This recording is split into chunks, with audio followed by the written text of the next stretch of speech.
खुशामदीद, good morning, इस्तकबाल आप सबका। बहुत बहुत स्वागत प्रोग्राम सलाम जेके में जम्मू के स्टूडियो से बराह रास्त मैं आपके साथ आसिफ रशीद। नाजरीन, हमारा और आपका साथ सुबह 10 बजे तक रहता है और इस प्रोग्राम में मुख्तलिफ मौज़ूआत हमेशा की तरह आज भी कुछ अहम तरीन बातें हैं, बड़ी खबरें हैं, तज्जिया और तबसरा इस प्रोग्राम में होगा।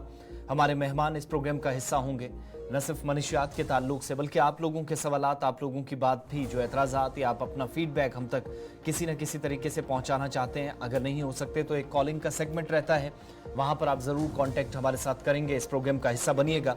इसके अलावा इस प्रोग्राम में आपको आज बताएंगे कि जम्मू कश्मीर के अंदर सियासी सरगर्मियाँ जब उरूज पर हैं तो ख़वातीन का रोल इन इंतखाबात में क्या होगा और उन पॉलिटिकल पार्टीज़ का जो हाल ही में मुआरज़े वजूद में आई या डेब्यू था, 4 से 5 साल अभी मुकम्मल नहीं हुए थे, 2020 के बाद ये पॉलिटिकल डेवलपमेंट्स हुई। आज उन पर बड़ी जिम्मेदारी थी, लेकिन कई लोग मैदान छोड़कर वापस चले गए।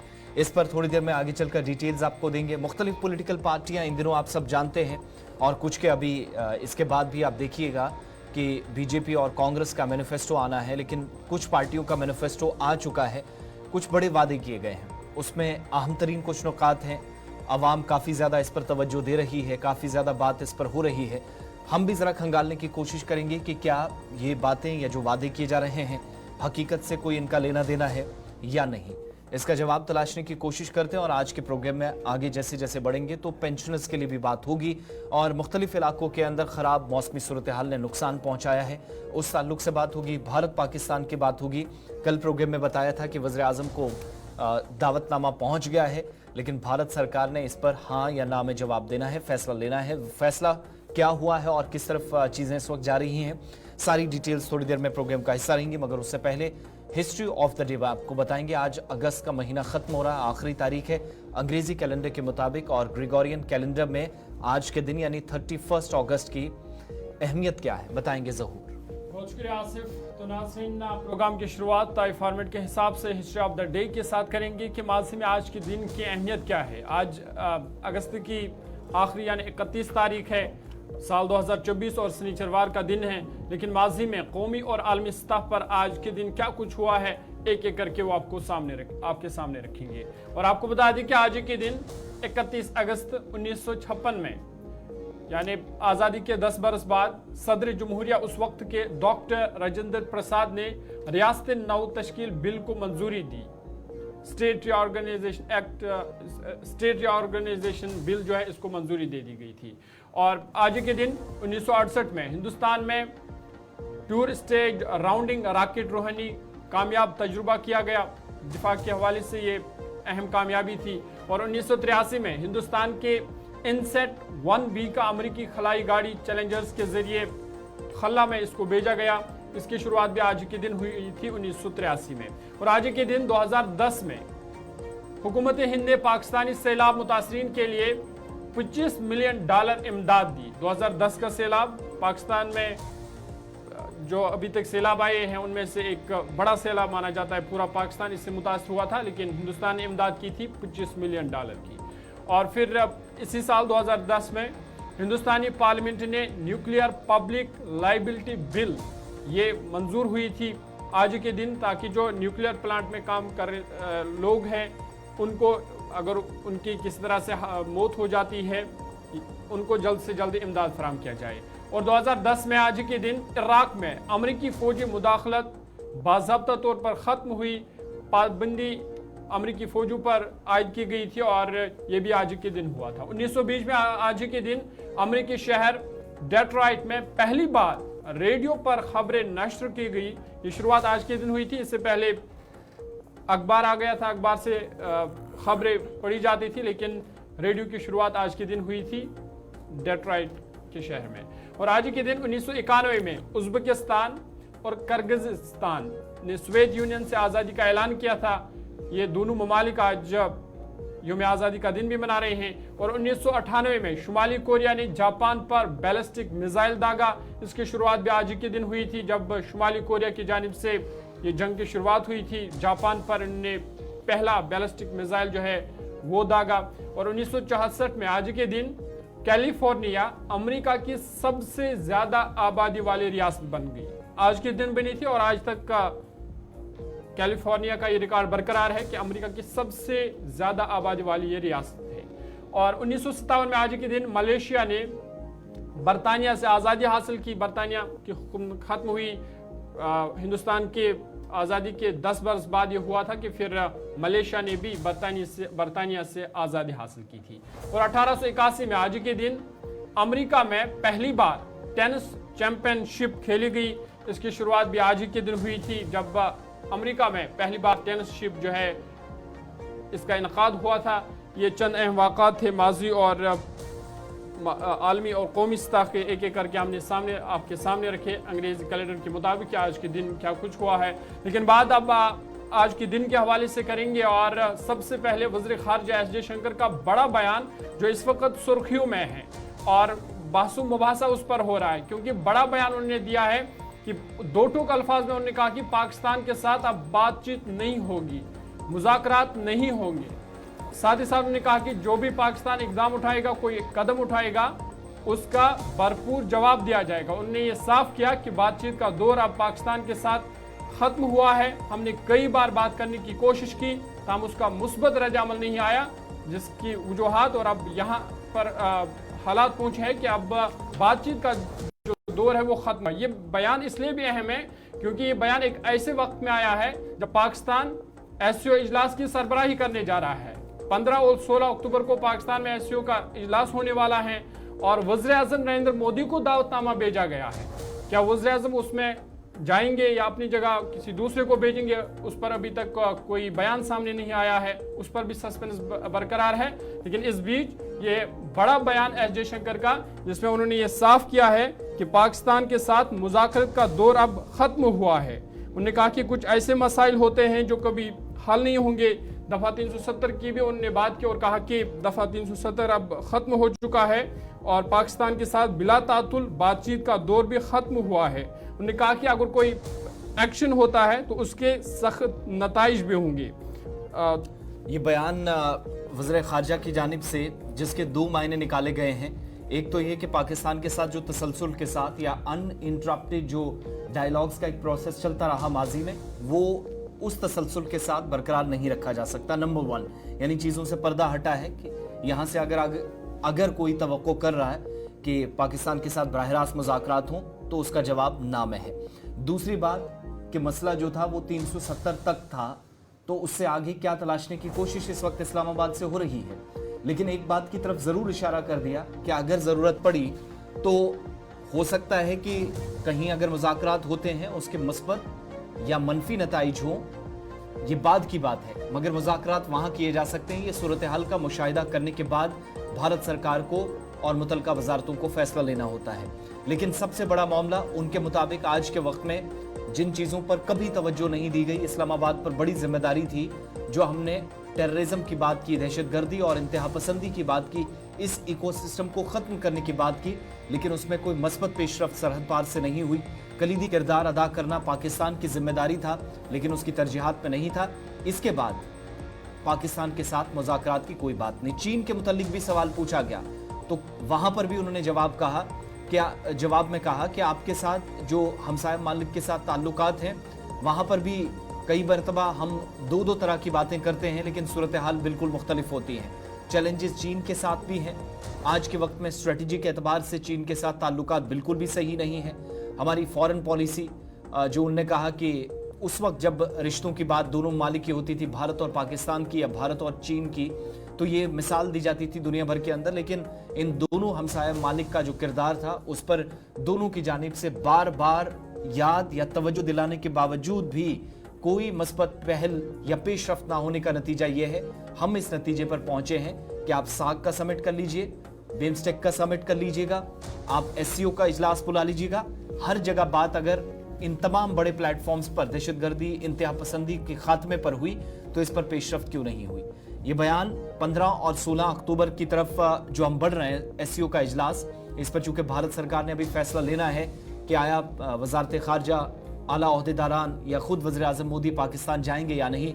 जो दावतनामा हम मौसूल हो चुका है उस पर जवाब देने से ठीक 24 घंटे पहले आया, जो इस बात की तरफ वाज़ेह इशारा है कि शायद इन मुज़ाकराती अमल का या एससीओ का इजलास जो इस्लामाबाद में होगा अक्टूबर के वस्त में भारत उसका हिस्सा न बने।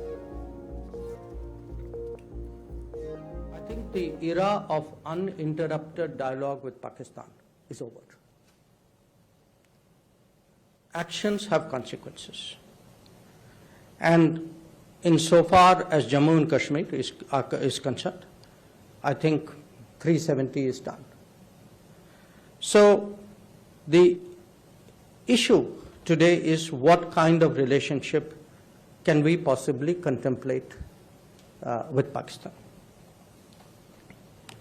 Rajiv suggests that perhaps India is content to continue at the current level of relationship. Maybe yes, maybe no.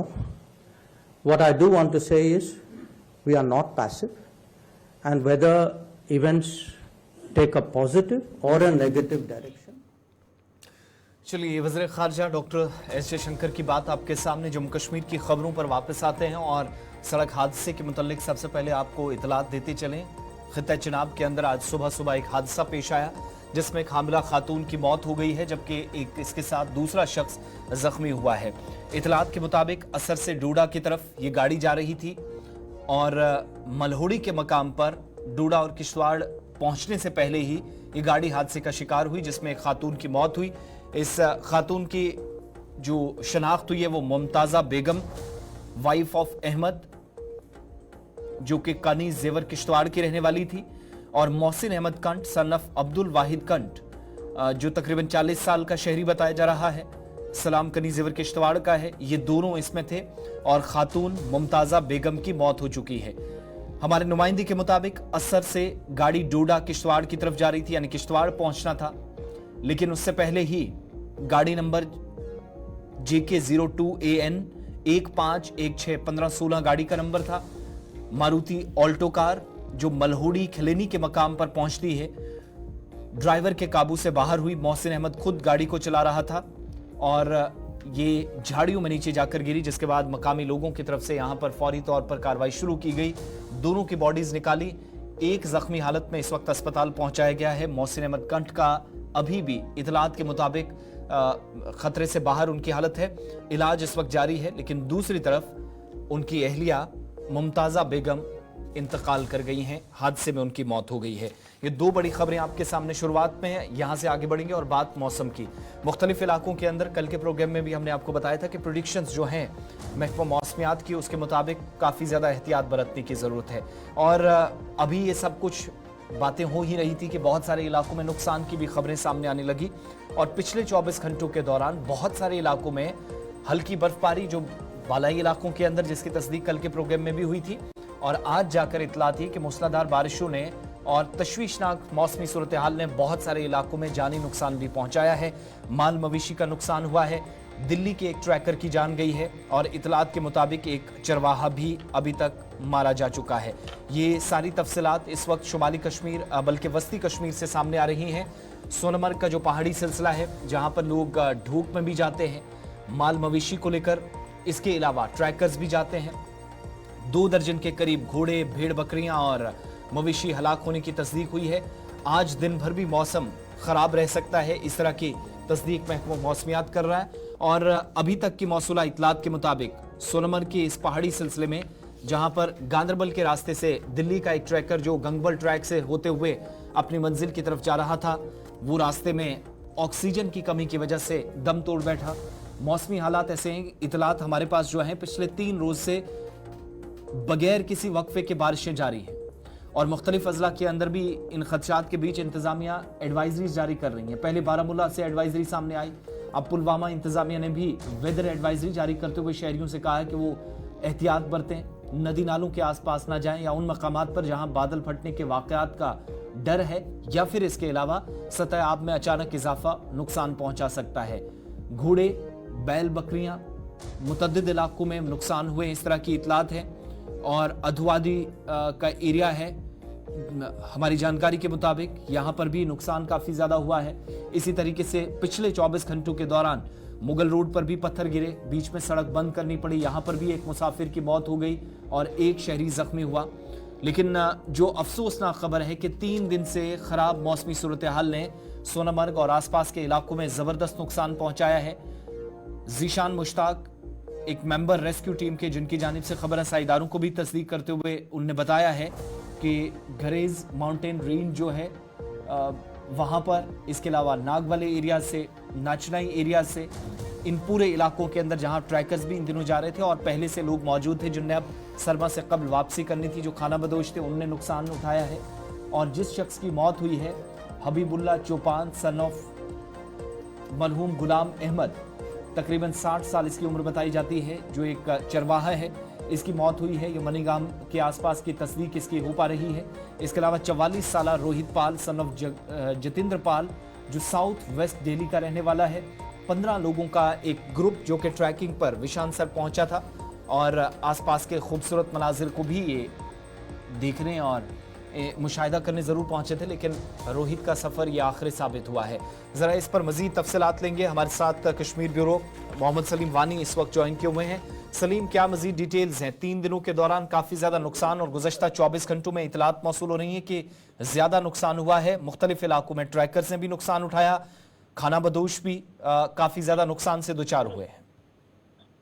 बिल्कुल आसिफ, जो पिछले 3 दिन से कश्मीर में लगातार बारिश का सिलसिला जो जारी रहा, उसी के सबब कल दिन जो सस्ती जिला गांधरबल का इलाका है, जो यहाँ पे ट्रैकर्स जो जाते हैं ट्रैकिंग के लिए, जो सोनमर्ग से स्टार्ट होता है, जो गंगबल तक, जो विष्णुसर, सतसर, बाकी जो 7 लेक्स ट्रैक है, उसमें गए थे, जिसमें एक दिल्ली का ट्रैकर है जिसकी वहां पे मौत हुई है, और उसके बाद एक लोकल जो मवेशी पालने वाला है उसकी भी मौत हुई है।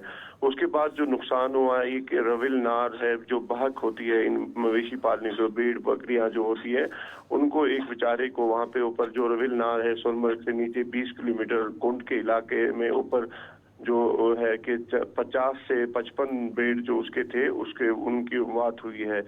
पूरी तरह से जो जिला एडमिनिस्ट्रेशन ने पहले ही एडवाइजरी निकाली थी कि इन 4 दिनों को आप पूरी मुतहरिक रहे और इन जगहों से, खासकर जो बलाई इलाके हैं, जैसे हमने ये जिक्र की जो ट्रैकर्स जो थे, लेकिन वहाँ पे उनका जो आपने भी कहा कि ऑक्सीजन की कमी है और बाकी सारी चीज़ें हैं, लेकिन 3 दिन से जो मसलसल बारिश हो रही है, यहाँ पे नाले सिंध में भी काफ़ी सारा इजाफा हुआ है पानी में, और उसके बाद जो वांगत नारनाग से जो छोटा एक नाला आता है उसमें भी इजाफा हुआ है। लेकिन कहीं ना कहीं मौसम का भी ठीक है कि एडवाइजरी भी आई थी, लेकिन जो ये नुकसान उठाना पड़ा, कल एक 40 साल जवान जो दिल्ली का रहने वाला था ट्रैकर, उसकी भी मौत हुई। तो मोहम्मद सलीम, बताया जा रहा है कि 1 दर्जन से ज्यादा लोग, यानी 15 के आसपास रोहित वाले ग्रुप में जिसमें उसकी मौत हुई है, बाकी लोग कुछ फंसे हुए थे, और इतलात ये हैं कि पहाड़ी सिलसिले में खाना बदोश काफी ज्यादा माल मवेशी के साथ फंसे हैं, वहां टीमें पहुंच सकी हैं, इमदादी कार्रवाइयां हो सकी हैं, और अगर हुई हैं तो क्या महफूज मकामात पर पहुंचाया जा सका है? बिल्कुल आसिफ, जो होता है जो ट्रैकर्स जो जा रहे हैं, ये आज का सिलसिला नहीं है, पर कई सालों से ये चल रहा है। लेकिन ये जो वेस्टर्न 7 लेक्स ट्रैक है, ये काफी मतलब डिफिकल्ट ट्रैक भी है, लेकिन 3 दिन से ये कवर होता है, जो सोनमर्ग से स्टार्ट होता है गंगबल तक। जो रेस्क्यू टीम्स होते हैं, जो ट्रैकर्स होते हैं हमारे इलाके गुंड कंगन के, जो ट्रैकर्स जो एक्सपर्ट्स है, वो भी वहां से निकले हैं, जो रेस्क्यू और एडमिनिस्ट्रेशन की तरफ से बाज़ाब्ता तौर पे टीम्स भेज दी गए हैं, और रेस्क्यू भी गए हैं, रेस्क्यू भी हुए हैं, जिनको वहां पे जो फंसे हैं उनको रेस्क्यू किया गया है, और जो ये जिसकी मौत हुई है, और उसको भी अभी थोड़ी देर के बाद ही सोनमर्ग पहुंचाया जाएगा, उसके बाद लवाहकीन को हवाला किया जाएगा। लेकिन मौसम अभी भी खराब है। यहाँ पे जो 2 दिन पहले भी एक एडवाइजरी इजरा हुई थी, कल भी एडिशनल डिप्टी कमिश्नर गांधरबल ने एक एडवाइजरी इजरा की है कि आप मुतहरिक रहे, इन जगहों से आप परहेज आज इन 2-3 दिनों को जाए। लेकिन कहीं ना कहीं लोगों को भी, लेकिन जो यहाँ पे ये फंसे थे, वहाँ पे ये नहीं है कि वहाँ से वो 2 घंटे में कहीं पहुँच सकते, वो ऑलरेडी वहाँ पे थे। ये अल्लाह ताला का भी करना होता है, लेकिन हमको भी कहीं ना कहीं प्रिकॉशन लेनी है। और यहाँ पे अगर देखा जाए, जो गांधरबल जिले के नगुंड इलाका, नारानाग, वलीवार, यहाँ पे भी ऑलरेडी एडवाइजरी बाज़ाब्ता तौर पर डिस्ट्रिक्ट एडमिनिस्ट्रेशन ने, चूंकि इस पहाड़ी सिलसिले में एक इंपॉर्टेंट हाईवे है जो 2 खित्तों को कनेक्ट करती है, श्रीनगर लेह नेशनल हाईवे, वहां से कोई अपडेट, उसको लेकर कोई एडवाइजरी फर्दर हुकाम की जानिब से?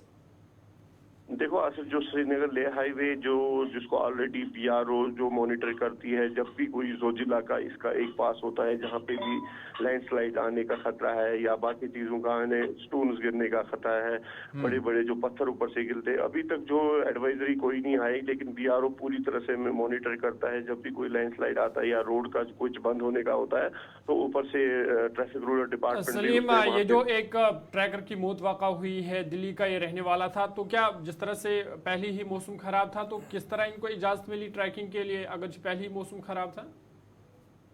देखो मशहूर जो ट्रैकर्स है ये आज उसी दिन नहीं जाते हैं, ये कम से कम 10 या 12 दिन के लिए जो ये टूर करते हैं ये ऑलरेडी वहाँ पे थे।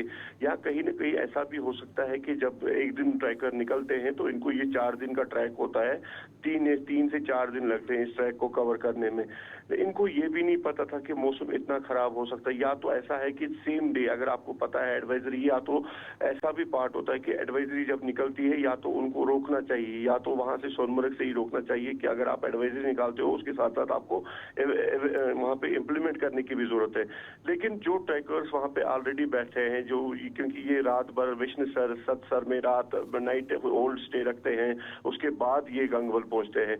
यहाँ पे ये नहीं कहा जा सकता है, लेकिन अभी तक ये केस 3 दिन पहले ही एडवाइजरी आई थी एडमिनिस्ट्रेशन गांधरबल की तरफ से कि आप इस चीज को देखिए कि आप जगहों पे जब जाएंगे तो आप पूरी तरह से आप पहले सर्वे। बहुत बहुत शुक्रिया मोहम्मद सलीम तफसीलात फराहम करने के लिए। कुल मिलाकर अभी तक 2 लोगों की मौत हो चुकी है, जबकि मुगल रोड वाली साइड आप देखेंगे तो वहां पर भी एक शहरी की मौत हुई, पत्थर गाड़ी के ऊपर लगा। बहुत सारी चीजें अभी हैं, एहतियात बरतने की जरूरत है। कल मुख्तार साहब डायरेक्टर मेट्रोलॉजिकल डिपार्टमेंट बता रहे थे कि कम से कम 1 से 2 अगस्त तक ये जो आप गैर यकीनी सूरत हाल मौसम के एतबार से देख रहे हैं उस पर मजीद अभी एहतियात बरतने की इस दौरान ज़रूरत है। और जो तफसीलात हम तक पहुंची कि 200 के आसपास लोग कैंप किए हुए थे इस इलाके में जहां पर एक ट्रैकर की मौत हुई है। इसका मतलब यह है कि खाना बदूश पे अभी ऊपर हैं, जिनको एक एक करके वापस लौटना, एकदम से चीज़ें दुरुस्त नहीं हो सकती, साजो सामान होता है, माल मवेशी होता है जिसको सरमा से कबल वापस अपनी मंजिल पर पहुंचाना है, और इसके अलावा ट्रैकर्स भी। तो मुख्तलिफ इलाकों के अंदर आज भी दिन भर बारिश हो सकती है, इसकी पेशगोई महकमा मौसमियात ने की है। एहतियात बरतिएगा, अपने दाएं बाएं ज़रूर नज़र रखिएगा, बिलखुसूस उन इलाकों में जहाँ पर आप सैर व तफरी की गर्ज से जाते हैं। अचानक या तो बादल फटने के वाक़यात में गुज़श्ता चंद हफ्तों के दौरान हमने देखा इजाफा हुआ है, या फिर सतह आब में बालाई इलाकों में जब बारिशें हुई तो निचले इलाकों में भी इजाफा होने के सबब नुकसान से 2-4 शहरियों को होना पड़ा है। इसलिए थोड़ा आंखें खोल कर रखें। अब बात सियासत की ज़हूर। बिल्कुल, आगे बढ़ते हैं, बात सियासत की करते हैं, क्योंकि जम्मू कश्मीर में असम्बली इंतखाबात के हवाले से जो खरोज जो है वो चल रहा है, एक उत्सव का माहौल है। लेकिन इसी बीच क्योंकि कल पहले मरहले के लिए कागजात नामजदगी वापस लेने की आखिरी तारीख थी, 30 तारीख थी, कल आखिरी तारीख थी, और कई लोग हैं जो इस रेस से बाहर हो चुके हैं। कई लोगों ने कल जो है अपने जो पर्चा नामजदगी है वो वापस ली है। और आपको बता दें कि पहले मरहले के लिए जिन 24 असम्बली हलकों में कागजात नामजदगी हुई है या कल जो वापस लेने की आखिरी तारीख थी, 25 उम्मीदवारों ने 7 अजला में से कागजात नामजदगी वापस लिया। इनमें कुछ कश्मीर सूबे के अजला है, जम्मू सूबे के अजला है, रामबन है, डोडा, किश्तवाड़, और फिर कश्मीर सूबे की जब हम बात करते हैं अनंतनाग, कुलगाम, शोपियां, पुलवामा। तो 7 अजला में से 25 उम्मीदवार इस रेस से बाहर हुए हैं, उन्होंने अपने कागजात नामजदगी वापस लिए हैं। और अब जो कुल तादाद है पहले मरहले के लिए उम्मीदवारों की वो 244 है। इस हवाले से 244 थी, अब सिर्फ 219 दुरुस्त नामजद उम्मीदवार है जो 24 असम्बली हलकों के लिए मैदान में रह गए हैं। 18 सितंबर पर पहले मरहले में वोटिंग होगी। और डोडा ज़िला में 7 उम्मीदवारों ने अपना पर्चा नामजदगी वापस ले लिया है। इसके बाद ज़िला किश्तवाड़ में 7 वहाँ पर भी वापस ले ली गई है। ज़िला रामबन में 6, इस तरह अनंतनाग में 3, कुलगाम ज़िला में 1, पुलवामा में 1, जबकि शोपियां ज़िला वाहिद है जहाँ पर किसी उम्मीदवार ने अपने कागजात नामजदगी वापस नहीं लिया है। इसके साथ अब ज़िला अनंतनाग में कुल मिलाकर 64 उम्मीदवार हतमी इंतखाबी मैदान में हैं। इसके बाद ज़िला पुलवामा दूसरे नंबर पर है, 45 उम्मीदवार मैदान में हैं। डोडा में अब 27 रह गए हैं, कुलगाम में 25 है, किश्तवाड़ में 22 है, ज़िला शोपियां में 21 है, जबकि ज़िला रामबन में 15 उम्मीदवार है जो इस इंतखाबी दंगल में हैं और पहले मरहले के उम्मीदवार हैं।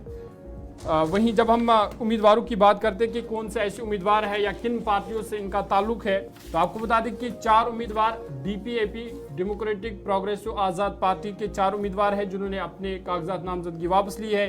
बीएसपी का भी एक उम्मीदवार है। कई डीडीसी मेंबरान हैं जिन्होंने जो अब मैदान में नहीं हैं। इसी के साथ Bharatiya Janata party, national conference, इन बड़ी पार्टियों ने इनमें से किसी उम्मीदवार ने अपना पर्चे नामजदगी दाखिल वापस नहीं लिया है। जो 4 डेमोक्रेटिक प्रोग्रेसिव आज़ाद पार्टी के उम्मीदवार हैं जिन्होंने पर्चे नामजदगी वापस लिया, उनमें एडवोकेट जनरल असलम गोनी डोडा से इन्होंने अपने पर्चे नामजदगी वापस ले ली है।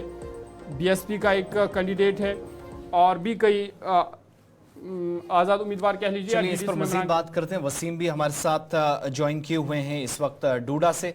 वसीम, 2-4 चीज़ें हैं, बड़ा दिलचस्प मुकाबला और खित्ता चिनाब जो कि फर्स्ट फेज में ही है, लेकिन 4 ऐसे सीनियर मेंबर्स जिन्होंने इस कॉन्टेस्ट से बाहर रहने का फैसला किया, क्या चीज़ें समझ में आती हैं? ऐसा इकदाम क्यों हो सकता है उस वक्त जब गुलाम नबी आज़ाद साहब का भी काफ़ी असर रसूख इस खित्ते के अंदर रहा, खुद वो इसी खित्ते से आते हैं, उनने नई जमात बनाई तो मैक्सिमम ज्वाइनिंग्स इसी खित्ते से हुई, डोडा, किश्तवाड़, रामबन, बनिहाल वाले सेक्शन से।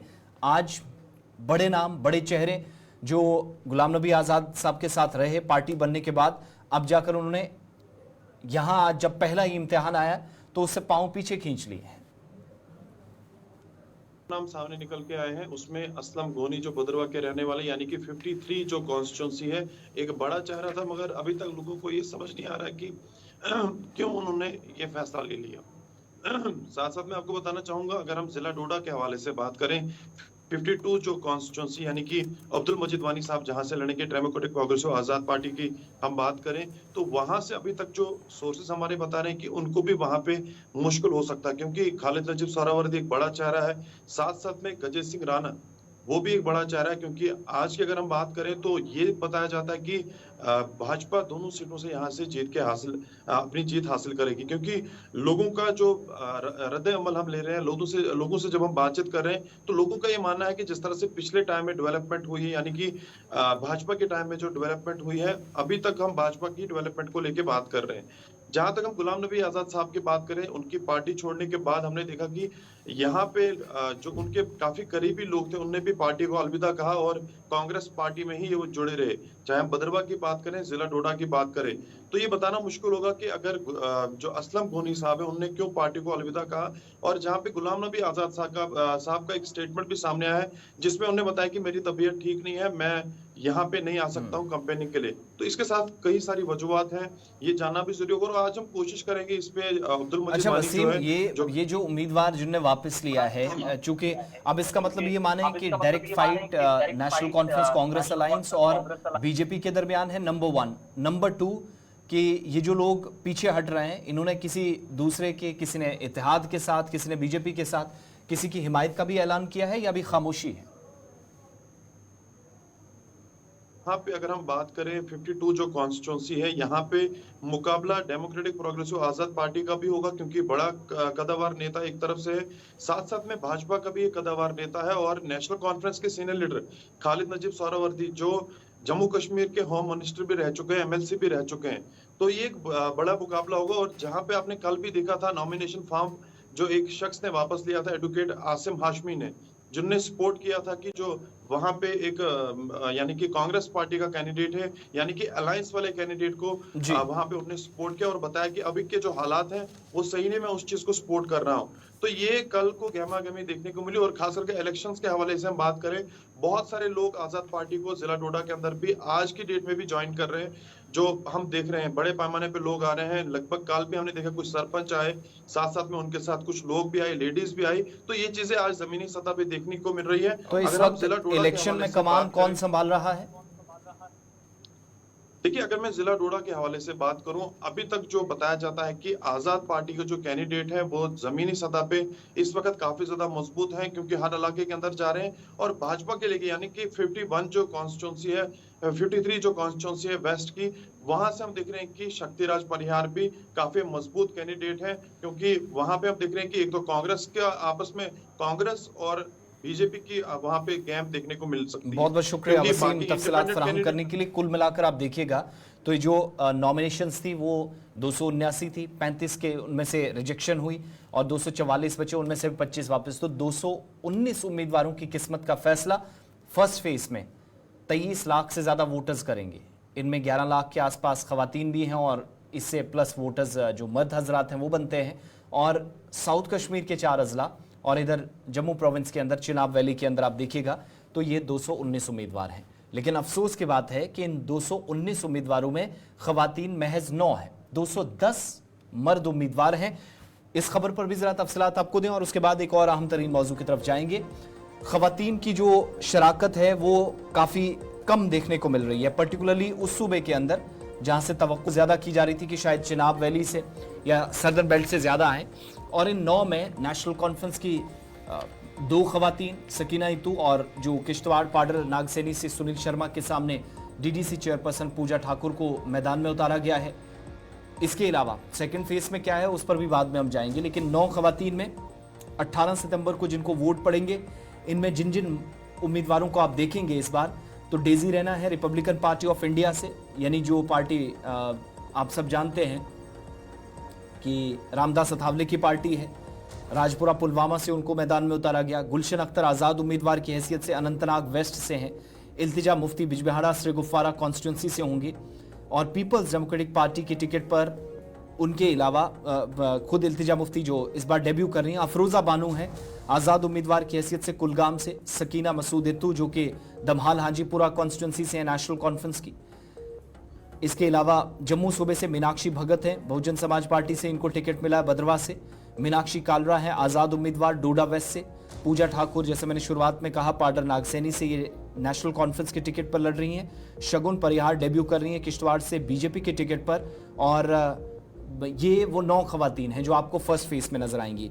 नोटिफिकेशन पहले मरहले का जो 20 अगस्त 2024 को जारी हुआ और 27 अगस्त तक सारे कागजात जमा कराए गए दोपहर 3 बजे तक। उसके बाद 28 तारीख को जांच पड़ताल हुई, 35 के रिजेक्ट हुए। कंप्लीट जो डिटेल्स आई कि 219 उम्मीदवार अब जाकर, यानी कल बहुत सारे लोगों ने कागजात वापस लिए, नामजदगियां वापस ली और इस तरीके से अब 219 उम्मीदवारों के दरमियान ये मुकाबला मुख्तलिफ हलकों में होगा 24 सीटों में। खवातीन की शराकत इस बार भी इंतखाबात में काफी कम नजर आ रही है।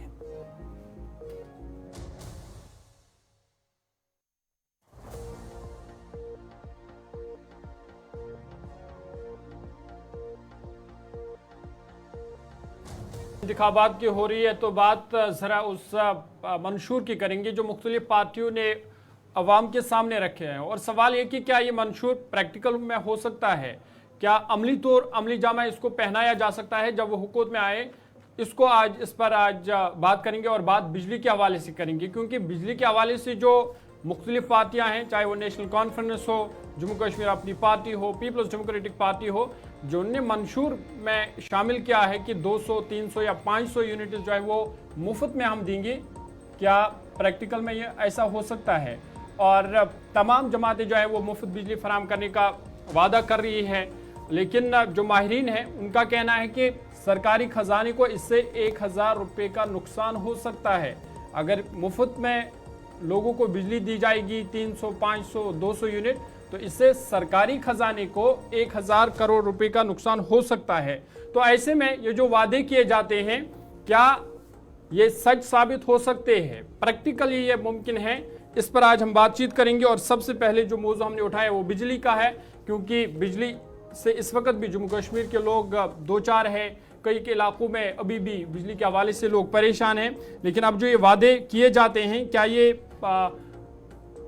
सही मानों में या अमली जामा इसको पहनाया जाएगा, ये एक बड़ा सवाल है। और इस हवाले से तमाम पार्टियां हैं जो जिन पार्टियों ने अभी तक मैनिफेस्टो जारी किया है, नेशनल कॉन्फ्रेंस हो, पीडीपी या अपनी पार्टी हो, और जो प्रॉमिस किया गया है, अपनी पार्टी ने कहा कि वो 300 यूनिट फ्री बिजली देंगे समर में, जबकि 500 यूनिट विंटर में। और नेशनल कॉन्फ्रेंस पीडीपी ने भी 200 यूनिट बिजली मुफ्त फराहम करने का वादा उन्होंने किया है।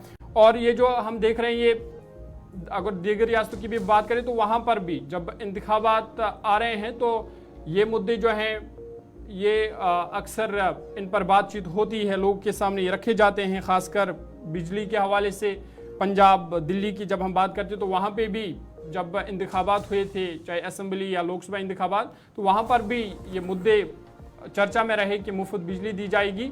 लेकिन जम्मू कश्मीर में क्या ऐसा मुमकिन है 300-200 यूनिट बिजली मुफ्त फराम होगी? चलिए, एग्जीक्यूटिव एडिटर इशफाक गौहर भी हमारे साथ हैं। इशफाक, इंतखाबात की तरफ हम बढ़ रहे हैं, मुख्तलिफ पार्टियों का मंशूर सामने आया, कुछ से और भी जिनके सामने आएंगे लगभग इस लाइन को टच करते हुए नजर आएंगे। मुफ्त बिजली का वादा, जरा इस पर मजीद बात करेंगे। लेफ्टिनेंट गवर्नर के बयान की तरफ जाएं तो 5000 करोड़ से ज्यादा की रकम हमने खर्च की है मरकज से बिजली लेने के लिए पिछले 7 महीनों के दौरान।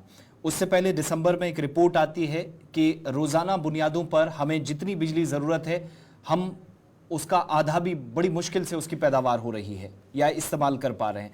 इसी तरीके से पुराने पावर प्रोजेक्टों के मुतालिक सवाल पूछा गया तो कहा गया कि ये गलती पुरानी हुकूमतों की है, ये इसका जवाब ऑफिशियली मिला। उसके बाद चीफ सेक्रेटरी की सदारत में एक इजलास होता है जिसमें कहा गया कि आज के वक्त में 20,296 मिलियन यूनिट्स बिजली पैदावार तो हो रही है, लेकिन इसके बावजूद भी हिमाचल प्रदेश और मुल्क के बाकी स्टेट से हमें बिजली खरीदने की ज़रूरत पड़ रही है। पावर क्राइसिस या सप्लाई क्राइसिस काफ़ी ज़्यादा हैं। इन सब चीज़ों के बावजूद भी हमारे सामने आदाद शुमार हैं, रिपोर्ट्स हैं, सरकारी बयानात हैं। ये जो पॉलिटिकल पार्टियां कह रही हैं, कितना सही और कितना मुमकिन?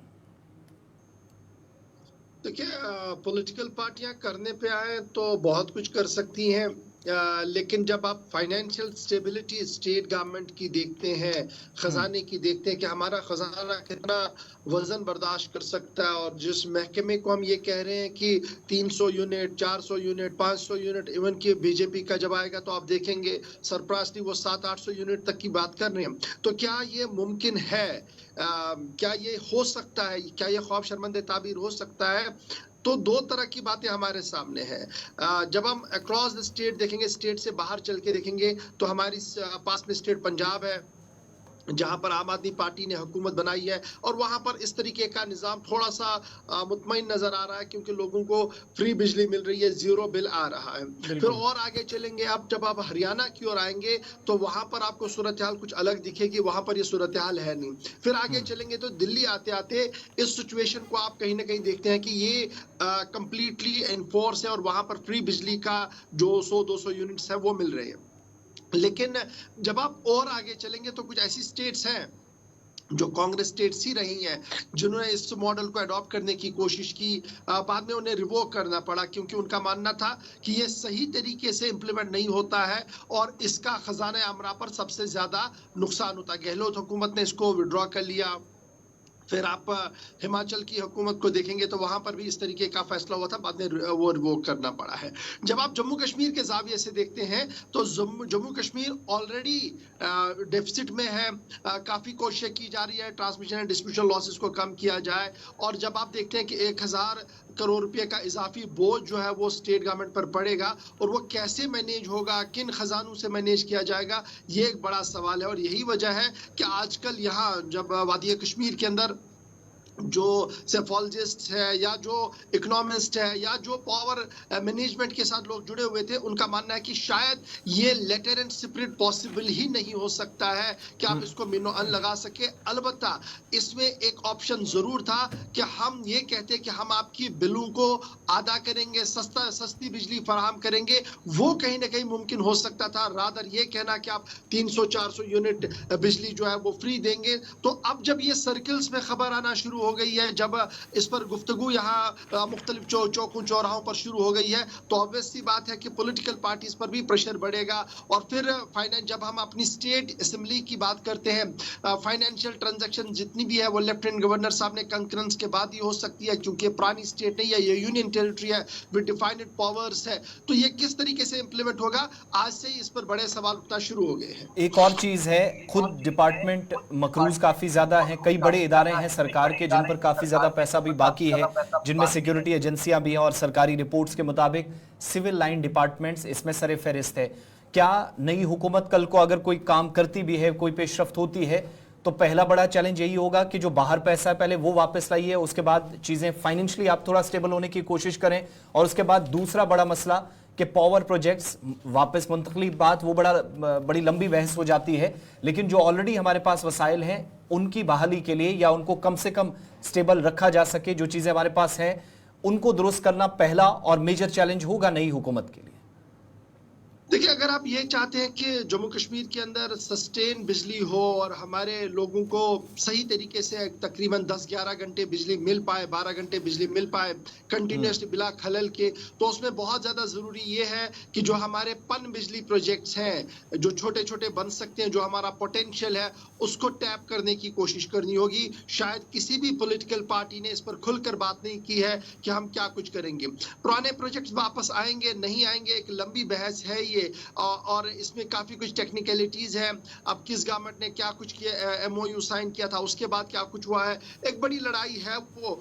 अगर स्टेट गवर्नमेंट चाहे तो वो लड़ भी सकती है, लेकिन जरूर ये है कि अगर हम दो तरह के पावर प्रोजेक्ट्स को लें, एक छोटे पन बिजली प्रोजेक्ट्स जो मुख्तलिफ इलाकों के अंदर बन सकते हैं और उन मकामी आबादी को वहां से बिजली फराहम की जा सकती है, उससे नेशनल ग्रिड पर हमारा लोड जो है वो थोड़ा सा घट सकता है। एक तो ये कुछ लोगों का मानना है। कुछ लोगों का ये मानना है कि शमसी तवन्नाई जो सोलर एनर्जी हमारी है उसमें सबसे ज्यादा फोकस अगर किया जाए तो हमारे पास बहुत सारा पोटेंशियल है कि हम यहाँ पर उसे टैप कर सकते हैं और वो बिजली जो है वो यहाँ पर दी जा सकती है, और वो भी काफी आसान और शरा जो उसमें कीमत होगी, जो उसमें इन्वेस्टमेंट होगी वो उतनी नहीं होगी। तो अगर उन पर फोकस किया जाए, रादर ये कि आप 300, 400, 600 यूनिट या 800 यूनिट बिजली फ्री देंगे, जो आज के दिन में फाइनेंशियल मैनेजमेंट के लोग जो है वो इसको बिल्कुल भी नहीं मान रहे। वो कह रहे कि ये पॉसिबल ही नहीं है जी, हजारों करोड़ रुपया आप खजाने पे इतना बोझ नहीं डाल सकते, जबकि हमारी जो फाइनेंस की पोजीशन है वो उतनी मजबूत और महकम नहीं है, क्योंकि हम टेल एंड पर है, हमारे रिसोर्सेज उतने नहीं है। तो उस तरीके से जब हम देखते हैं तो अब कहीं ना कहीं पॉलिटिकल पार्टीज पर जो लोग हैं, जो एक्सपर्ट्स हैं, वो सवाल उठाते हुए नजर आ रहे हैं। बहुत बहुत शुक्रिया मुकम्मल तफसीलात फराहम करने के लिए और तज्जिया पेश करने के लिए। खबर बिजली के हवाले से इसलिए ज़रूरी क्योंकि बहुत सारी पार्टियों का जिनका मंशूर आया तो बिजली मुफ्त और गैस सिलेंडर, ये सारी जो फ्रीबीज वाली बातें हुई हैं, बिजली इसमें हम सबसे ज़्यादा हॉट टॉपिक्स में देख रहे हैं जिसको ज़्यादा डिस्कस किया जा रहा है। लेकिन जब एक्सपर्ट्स की राय भी माने तो अगर आप कम से कम 200 से 500 यूनिट मुफ्त बिजली देने की बात कर रहे हैं, फिर कम से कम इस बात के लिए भी तैयार रहिएगा कि खजाना आमरे को 1000 रुपये का नुकसान या इजाफी बोझ भी होगा। मतलब वो नुकसान ही आप जब आप इसको दूसरे सेंस में देखेंगे तो ऑलरेडी जो डिपार्टमेंट मकरूज़ है या इसका पैसा खुद बाहर है वो वापस वक्त पर नहीं पहुंच रहा है, उसका नतीजा ये है कि सार्फिन पर इजाफी बोझ पड़ रहा है जो उनकी कुव्वत से बाहर है, कुव्वत ख़रीद से चीज़ें बाहर हो रही हैं। तो फिर कैसे ये मुमकिन है, इस पर सीधा सवाल और एक्सपर्ट्स की डायरेक्ट और बगैर किसी तजब्जुब की एक राय कायम की जा रही है कि ये चीज़ें नामुमकिन हैं, जिस पर शायद सबसे ज़्यादा इस वक्त सोचने की ज़रूरत है। इंतखाबात की बात हो रही है तो कुछ सरकारी अफसरान पर गाज भी गिरी है, क्योंकि मॉडल कोड ऑफ कंडक्ट लगा है तो ज़हूर इतलात ये हैं कि MCC के वायलेशंस भी हो रही हैं और बड़ी सख्ती के साथ इलेक्शन हुकाम इस चीज़ से निपट रहे हैं। बिल्कुल, सरकारी जो अफसरान हैं या सरकारी मुलाजिम हैं उन पर इंतज़ामिया की नज़र है, क्योंकि मॉडल कोड ऑफ कंडक्ट चल रहा है और ऐसे में पाबंदी है कि वो किसी पॉलिटिकल पार्टी या किसी पॉलिटिकल सरगर्मिया में हिस्सा नहीं ले सकती। लेकिन कई मुलाजिम पकड़े गए हैं जो इसका हिस्सा बने हैं इंतखाबी सरगर्मी का या किसी पॉलिटिकल पार्टी का, और उन पर अब लगाम कसी गई है। और 5 ऐसे मुलाजिम हैं जिनके खिलाफ कार्रवाई हुई है ज़िला अनंतनाग में। इनमें से 2 है जिनको फ़िलहाल सस्पेंड कर दिया गया है, जबकि 2 है जिनकी अभी जो सैलरी है वो रोक दी गई है। आपको बता दें कि इस हवाले से इलेक्शन ऑफिस अनंतनाग डिस्ट्रिक्ट उन्होंने इनके खिलाफ कार्रवाई की है और 5 सरकारी मुलाजिम जिनके खिलाफ ही कार्रवाई हुई है, और इल्ज़ाम ये था कि उन्होंने पॉलिटिकल एक्टिविटीज़ में शिरकत की है जो कि मॉडल कोड ऑफ कंडक्ट की खिलाफ वर्जी है। और इसका नोट्स लेते हुए इलेक्शन ऑफिस या अनंतनाग जो डिस्ट्रिक्ट एडमिनिस्ट्रेशन है उन्होंने फ़िलहाल 2 जो सरकारी मुलाजिम हैं इनको सस्पेंड कर दिया गया है। 2 ऐसे हैं जिनकी फ़िलहाल जो वेजेस या सैलरी है वो रोक दी गई है और मॉडल कोड ऑफ कंडक्ट की खिलाफ वर्जी के हवाले से कार्रवाई हुई है। और तमाम जो मुलाजिम हैं उनको कहा गया है कि वो इन इंतखाबी सरगर्मियों से दूर रहे, वरना उनके खिलाफ भी कार्रवाई हो सकती है। गुलिस्तान न्यूज़ नुमाइंदा फिदा हमारे साथ है अनंतनाग से। फिदा, बहुत शुक्रिया ज्वाइन करने के लिए। अपडेट कीजिएगा, ये जो 5 सरकारी मुलाजमीन के खिलाफ कार्रवाई हुई है, क्या कुछ मजीद तफसीलात हैं? देखिए जोर, एक शिकायत जो है वो मौसूल हुई थी। जो डिस्ट्रिक्ट इलेक्शन ऑफिसर अनंतनाग है, उनके पास के जो 5 सरकारी मुलाजमीन जो कि एमसीसी वायलेशन में पाए गए हैं, जिनके बारे में ये कहा गया कि वो कुछ मुख्तलिफ पॉलिटिकल पार्टीज की रैलीज या कुछ मीटिंग्स में उनकी शमूलियत जो है वो नजर आई, तो उसके फौरन बाद ये फैसला लिया गया। उसके बाद फौरन ये 5 जो मुलाजमीन है, कुछ की तनख्वाहें जो है उनको रोकी गई है, कुछ को सस्पेंड किया गया। लेकिन एक स्ट्रॉन्ग मैसेज ये है कि जो मुलाजमीन है, जो सरकारी मुलाजमीन है, जो सरकारी भत्ता लेते हैं, क्योंकि मॉडल कोड ऑफ कंडक्ट जब से शुरू हुआ है, जब से लगा है जिला अनंतनाग में, तो उसके बाद जाहिर सी बात है जितने भी सरकारी मुलाजमीन हैं उनको इन रैलियों से दूर रहना है, उनको इन रैलियों से अपने आप को दूर रखना है। वो इसलिए क्योंकि पहले ही एमसीसी लगा है।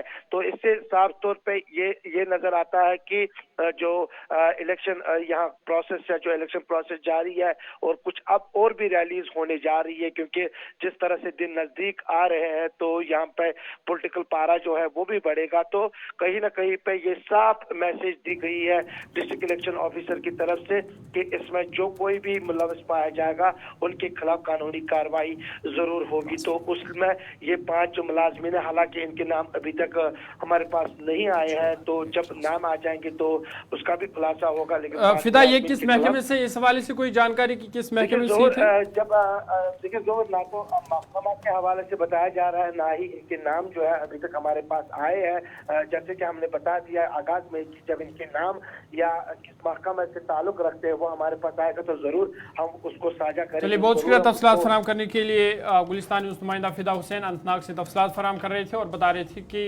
एमसीसी की खिलाफ वर्जी के खिलाफ जो 5 मुलाजमीन हैं, सरकारी मुलाजमीन, उनके खिलाफ कार्रवाई हुई है और फिलहाल तमाम मुलाजमों से कहा गया कि वो इंतखाबी सरगर्मियों से दूर रही। बात एमसीसी की हो रही है तो आगे बढ़ते हैं। कुछ तबादले और तकर्रुरियाँ भी जम्मू कश्मीर में हुई है, क्योंकि मॉडल कोड ऑफ कंडक्ट चल रहा है, इसलिए ये जो तबादले या तकर्रुरी हुई है ये इलेक्शन कमीशन ऑफ इंडिया जो है उनकी जानिब से की गई है। और इस हवाले से कई जो एसएसपीज़ हैं वो तैनात किए गए हैं बारामूला, श्रीनगर और कुपवारा में। वहीं डीसी शुपैया जो है उनका तबादला हुआ है और उनकी जगह नई डीसी को तैनात किया गया है। इम्तियाज़ हुसैन मीर, इन्हें एसएसपी श्रीनगर जो है तैनात किया गया है, जबकि इनकी जगह जो आशीष कुमार मिश्रा, उन्हें कुछ दिन पहले ही बर्खास्त किया था और उन्हें जो है आशीष कुमार मिश्रा, इनको पुलिस हेडक्वार्टर में तैनात किया गया है। साथ ही साथ मोहम्मद जैद JKAP 11 बटालियन के, इन्हें SSP बारामूला तैनात किया गया है गुरिंदर पाल सिंह की जगह। वहीं गुलाम जिलानी वानी IRP 5th बटालियन के, इन्हें SSP कुपवारा तैनात किया गया है शोभित सक्सेना की जगह। और दाऊद अयूब, इन्हें SP हंदवारा तैनात किया गया है।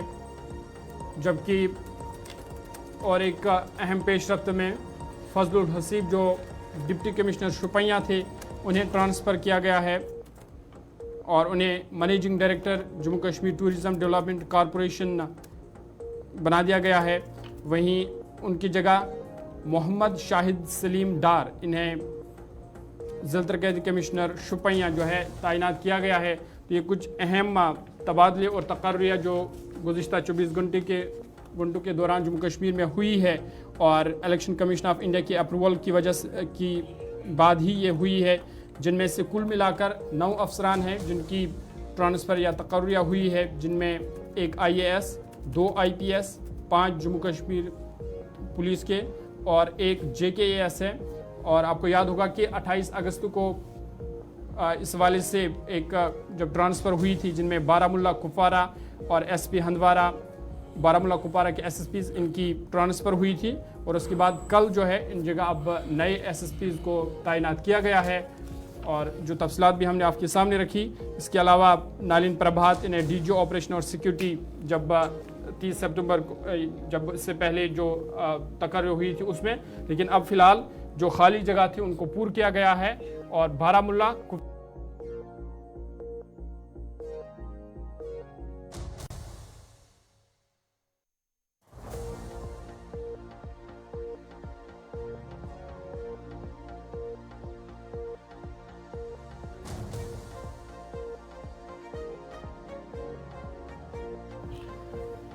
चलिए आगे बढ़ते हैं। इस वक्त खबर आ रही है सरहदी जिला पुंछ से, जहां लाइन ऑफ कंट्रोल के करीब एक लैंड माइन ब्लास्ट हुई है, जिसमें एक नुकसान की इतला मौसूल हो रही है। चुंगन का इलाका है, मेंढर में एक रिहायशी मकान को नुकसान पहुंचा है।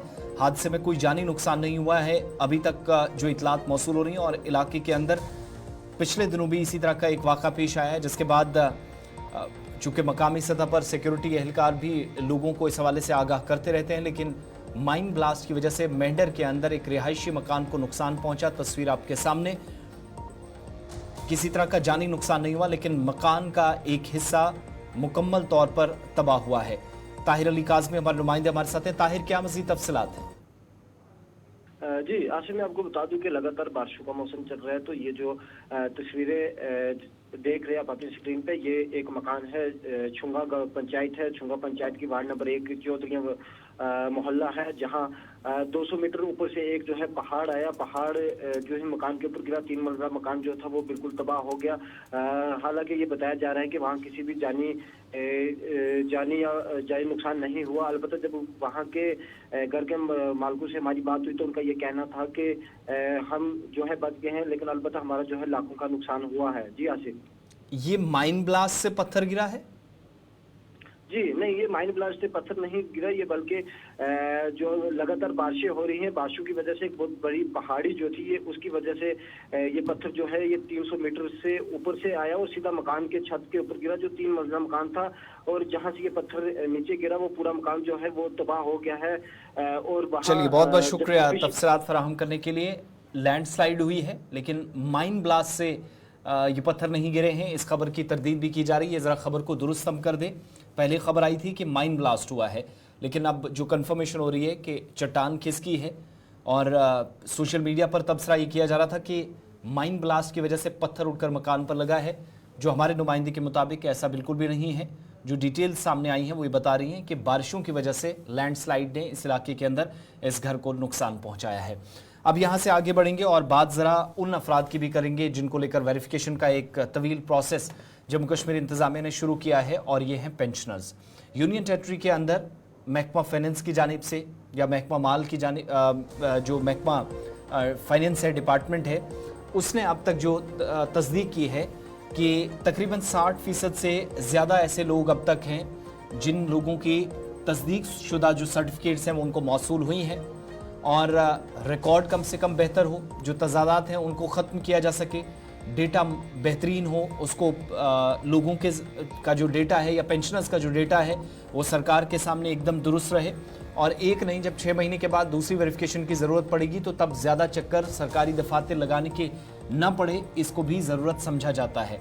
इस सिलसिले में एक बयान आया है और मज़ीद यहाँ से क्या करने की ज़रूरत है उस पर भी ज़रा डिटेल्स लेंगे। हमारे साथी इस वक्त हमें ज्वाइन कर चुके हैं, इमरान नाइको हमारे साथ हैं।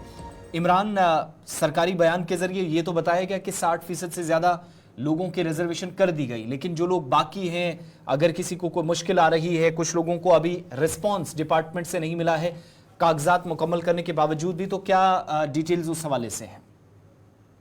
जी बिल्कुल, दरअसल फाइनेंस डिपार्टमेंट ने गवर्नमेंट पेंशनर्स की वेरिफिकेशन का आगाज़ किया है, तस्दीक का जो अमल है वो शुरू किया है, ताकि जो ट्रेजरी कोड है उसकी तकमील हो सके, और साथ साथ जो पूरा पेंशनर्स का जो डाटा है या जो ट्रेजरी के अंदर डाटा है वो डिजिटल हो सके। और इसका बुनियादी मकसद ये है कि एक प्रोसेस स्मूथली चले, यानी कि जितने भी इस पेंशनर्स की वेरिएशन है कहीं पे डॉक्यूमेंट्स के अंदर, वो वेरिएशन दूर हो, और इसलिए अब बाज़ाब्ता तौर पर वेरिफिकेशन का अमल शुरू किया गया है। और इस सिलसिले में अभी तक जो सरकारी डेटा के मुताबिक या सरकार की तरफ से तफसीलात फराहम की गई, उसके मुताबिक 2,43,000 पेंशनर्स में से 1,00,000 तकरीबन 40,000 पेंशनर्स का जो वेरिफिकेशन प्रोसेस है वो किया जा चुका है। और साथ साथ ये जो वेरिफिकेशन का अमल है इसमें ये भी कहा गया कि जो बुजुर्ग पेंशनर्स है या जो बीमार पेंशनर्स हैं उन्हें हिदायत दी गई है ट्रेजरी अमले को कि वो घर जाके उनकी जो वेरिफिकेशन है वो करें। दरअसल ये जो ट्रेजरी कोड है इसका जो नॉर्म है, इसका बेसिक रूल है, जो इसके रूल्स एंड रेगुलेशंस है, उसको ऑन ग्राउंड अपनाने के लिए अब गवर्नमेंट की तरफ से ये वेरिफिकेशन का अमल शुरू कर दिया गया है, क्योंकि काफ़ी टाइम से जो पेंशनर्स हैं गवर्नमेंट के वो मुश्किलात से दो चार थे, तो उनकी मुश्किलात को दूर करने के लिए और ट्रेजरी में जो मामलात सही नहीं थे, यानी कि वेरिएशंस कई सारे लोगों के थे और बुजुर्ग भी थे और वो इस वजह से काफ़ी परेशान थे, तो उनकी इन परेशानियों को दूर करने के लिए ये जो अमल है वेरिफिकेशन का ये शुरू कर दिया गया है। और बाज़ाब्ता तौर पर जो ट्रेजरी ऑफिसर्स है या डिस्ट्रिक्ट के लेवल पर जो सब ट्रेजरीज है वहाँ पे उनका अमला जो है लगा हुआ है। उनको ये भी हिदायत दी गई है कि रोज़ाना की बुनियाद पर इसका एक रोस्टर बनाए, इसका एक बाज़ाब्ता तौर पर हर दिन शाम को या रोज़ाना की बुनियाद पर एक ऐसा रोस्टर बनाए। इमरान, एक मुसीबत पहले दिन से रही है, वो ये है कि बहुत सारे लोग जो कागजात जमा करवाते हैं, अब कई बुजुर्ग शहरी हैं या कम पढ़े लिखे हैं, तो मालूमात का भी एक मसला रहा है और बीच में जो डॉक्यूमेंट्स में उनके मोबाइल नंबर या ईमेल्स का एक इशू रहता है। बहुत सारे लोगों को इस बारे में जानकारी नहीं है। रिस्पॉन्स जो आता है मैक्सिमम लोगों के पास नहीं पहुंचता। जो मेरे पास ज़ाती तौर पर शिकायतें तकरीबन 15 से ज़्यादा मौसूल हुई। इस पॉइंट पर कोई काम हुआ है? क्योंकि कई लोगों में हमने देखा है कि फॉर्म कंप्यूटर ऑपरेटर से कहीं जाकर भर दिया या वहाँ पर वेरिफिकेशन के लिए एक बार अप्लाई किया, तो लोग फटाफट से क्या करते हैं, अपना सिर्फ नाम और डिटेल्स देते हैं, बाकी जो फ़ोन नंबर्स वगैरह वो अपना कंप्यूटर वाला डाल देता है। बाद में अगर डिपार्टमेंट कोई रिस्पॉन्स भी करता है तो वो कंप्यूटर वाले तक ही पहुँचता है। यहाँ से कम्युनिकेशन का ये सिस्टम है, ये जो गैप बीच में आ रहा है, इसको दूर करने के लिए क्या कोई हम देख रहे हैं कि फर्दर कोई इक़दामात उठाए गए हैं या मुमकिन है कि उठाए जाएं? देखिए, जो फाइनेंस डिपार्टमेंट की तरफ से ऑर्डर इशू किया गया है, जो हिदायत दी गई है डिस्ट्रिक्ट ट्रेजरीज को या जो ट्रेजरी ऑफिसर्स जो हैं उनको क्लियर का डायरेक्शन दी गई है कि इस अमल के दौरान किसी भी पेंशनर की कोई शिकायत ना हो, उन्हें तकलीफ ना हो और उनके साथ शाइस्तगी के साथ पेश आए। एक दूसरा, ये जो वेरिफिकेशन शुरू कर दी गई, इसमें दो तरह की वेरिफिकेशन है। एक ये कि जिनकी उम्र 80 से ज़्यादा है या जो 60 साल से ज़्यादा जिनकी उम्र है लेकिन वो इस हालत में नहीं है कि वो दफातर तक पहुंच सके, और उनके लिए, और दूसरा जो बीमार है उनके लिए ये कहा गया कि आप उनके घरों तक जाइए और वहाँ पे जाके उनकी वेरिफिकेशन करें, और जो भी, चाहे आधार कार्ड है, चाहे आपका पैन कार्ड है, चाहे आपका पासबुक है या बाकी जो इसके नेसेसरी डॉक्यूमेंट्स हैं, उसको बड़ी पोलाइटली से आप देखिए और ये वेरिफिकेशन जो है ये इंतहाई शाइस्तगी के साथ उनके साथ पेश आके आप इसका अमल शुरू कीजिए। दूसरा, जो लोग इस काबिल है कि वो दफातर तक आ सकते हैं, तो उनके लिए ये कहा गया है कि जो वहाँ पे काउंटर रखे गए हैं वहाँ पे भी हिदायत दी गई है कि आप उनकी बात सुनिए, और जहाँ पे भी जैसा कि आपने कहा कि कई सारी शिकायत, हमारे पास भी काफ़ी सारे लोगों की शिकायत आती है कि खासकर पेंशनर्स की, कि उनकी बात तो नहीं सुनी जाती है, कहीं वेरिएशन होता है, कोई और गलती होती है डॉक्यूमेंट के अंदर, तो उसकी वजह से जब वो इदारे पे जाते हैं तो वहाँ रवैया भी सही नहीं होता है। तो उस चीज़ को भी दूर करने के लिए ये हिदायत दी गई है कि जो फिजिकली वहाँ पे आएंगे तो वहाँ पे भी आप बात उनकी सुनिए और इस पूरे जो भी यहाँ पे इस पे वेरिएशंस है या कोई भी गलती है उसको दूर करें। और बुनियादी मकसद यही है कि एक तो ट्रेजरी कोड को नाफिज करना, उसकी तकमील करना, वो तो नाफिज ऑलरेडी हुआ है, और दूसरा सबसे इम्पोर्टेंट इसको कि ये जो ट्रेजरी का जो अमल है, जो पेंशनर्स का जो सारा ये प्रोसेस है, ये डिजिटल हो सके, ताकि कल जो इनकी कोई भी डेटा जो है, कोई भी इंफॉर्मेशन जो है, वो जो है online within no time जो है ऑनलाइन उसको हम हासिल। बहुत बहुत शुक्रिया इमरान, मुकम्मल तफसीलात इस खबर के हवाले से पेश करने के लिए, तफसीलात फराहम करने के लिए। और पेंशनर्स के लिए एक तो 60% से ज़्यादा लोगों ने अब तक वेरिफिकेशन कंप्लीट कर ली है। जिन लोगों की बाकी है ज़रूर मुतलका इदारे से, ज़िम्मेदारान से रब्ता कायम करें। वक्त एक छोटे से ब्रेक का है, ब्रेक के उस पार वापस आएंगे तो न सिर्फ कुछ खबरें और आप तक पहुंचेंगी बल्कि साथ साथ आज के प्रोग्राम में आपकी कॉल्स का सिलसिला भी शुरू करेंगे। आप कॉल करना शुरू करेंगे, ब्रेक के उस पार कॉलर्स को लेंगे और एक खबर और आप तक पहुंचेगी।